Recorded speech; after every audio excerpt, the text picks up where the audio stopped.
nuko dutangira ishuri icyo twashaka ko iri shuri rizageraho ryigira rikinjiza umutungo faranga ushobora gufasha mu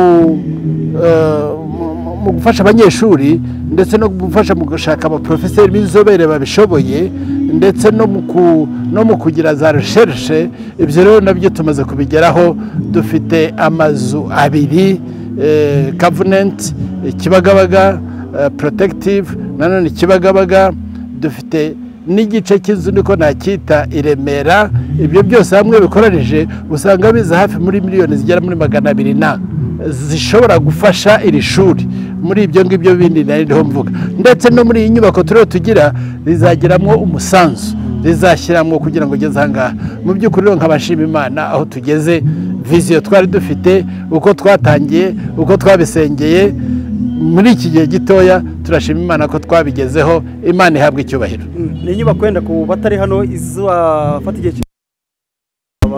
turateganya ko izadutwara miliyari 1,500,000 z'amafaranga y'amanyarwanda. Turateganya kandi ko iyi nyubako ikwiye gutwara amezi 8 ikaba irangiye. Turifuza ko yaba irangiye mu mezi 8. Turateganya kandi yuko niba irangiye tuzahita tuyishyiramo ekipema zijyanye n'igihe kandi ziyikwiye.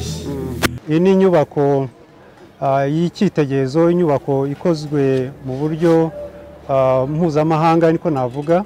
Ni inyubako igizwe n'ibyumba by'amashuri 16, ikagerwa n'ibyumba by'amasare binini bishobora kwakira abanyeshuri bari hejuru y'160 kugera kuri 200.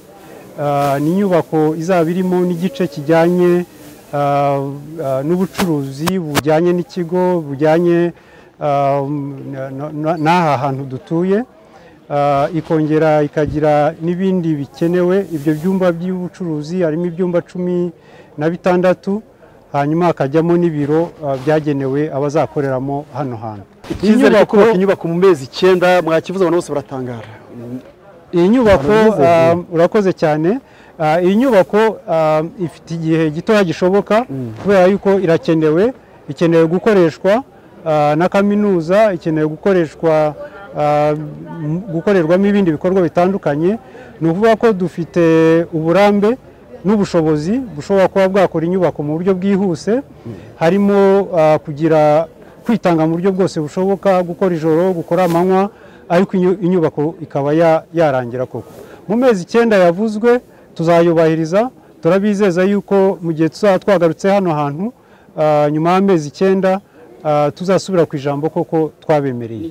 Navuga ko iyi ni inyubako izaba iri nini cyane ugereranyije n'izindi nyubako twari dufite hano muri kaminuza. Ni igikorwa remezo mu by'ukuri kizaba gifite ubushobozi bukaba kimwe cya gatatu cy'ubushobozi bw'izindi nyubako twari dusanzwe dufite uyu munsi.